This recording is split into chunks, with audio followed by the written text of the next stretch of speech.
I, the case for philanthropic fundraising was very obvious to me when I took up office.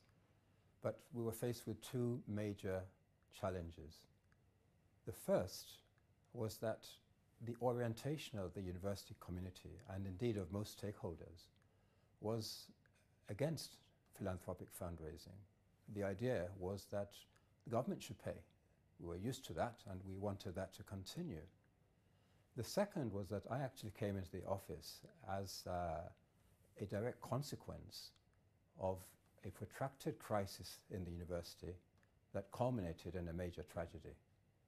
We'd lost our reputation, we'd lost all our friends. The exception to both these arguments was with the alumni. The alumni have a great devotion to the university. They kept the faith.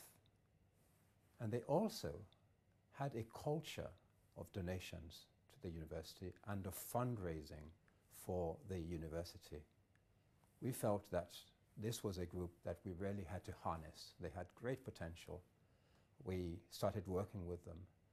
And we had the fortune of having a new president elected for the association who was extremely dynamic and also forward-looking, and who shared this idea of philanthropic fundraising.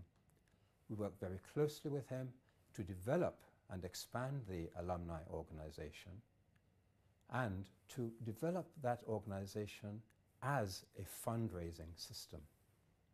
I actually attended a case workshop with this president. We worked very effectively together, and a lot of our achievements were done through the alumni efforts. We were able to expand also beyond the borders of the country. Up till that time, the alumni, our alumni are all over the world, but they weren't organized as a body. And because of that, most of their potential was not available to us.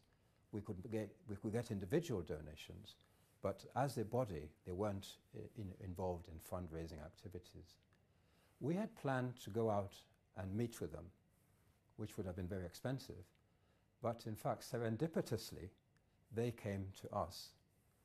In the middle of an industrial crisis, a group of them came from Houston to visit me, and they were very concerned about the crisis. But during that discussion, we did raise the possibility of establishing an association in the United States. A couple of weeks later, I got an email from them proposing to incorporate a Great Ife Alumni Association. That was the title they gave it. And a month later, they had their first annual convention, which I attended, and it expanded from there. They now have branches all over the United States, and we also have a less active, but equally interested organization in the United Kingdom.